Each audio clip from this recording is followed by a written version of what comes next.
Ana Albiol torna a València. Darrere queden 15 anys de maquillatge professional i un any a Bali, entre arrossars i naturalesa, que li han canviat de nou la vida.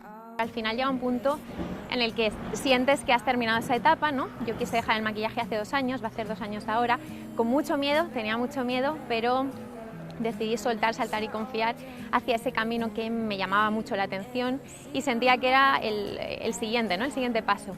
I qui sempre ha estat amb ella ha sigut una comunitat de seguidors en les xarxes socials, sempre fidels. Han seguit la seva transició personal i l'escriptura del llibre, que s'esgotà sense que ella el tinguera a la mà encara.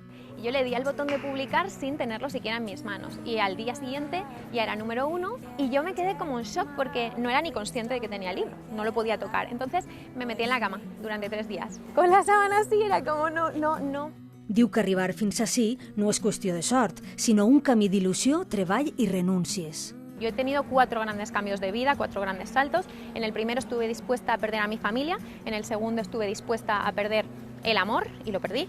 En el tercero estuve dispuesta a perder el reconocimiento, el éxito de una gran marca, las pasarelas, y en el cuarto estuve dispuesta a perder mi solvencia económica y mi estabilidad económica. Entonces, dinero, éxito, reconocimiento, amor y familia. He estado dispuesta a perderlo todo y al final siento que lo he ganado todo. Avui l'acompanyem a la Casa del Llibre. ¡Ah, pero si está allí! Volíem compartir amb ella eixe moment de veure'l a les prestatgeries de la seva ciutat. La primera edició s'ha exhaurit i després de València li esperen Bilbao i Santiago de Compostela. Ella ja té el segon llibre al cap, però de moment rega la vida. Love was made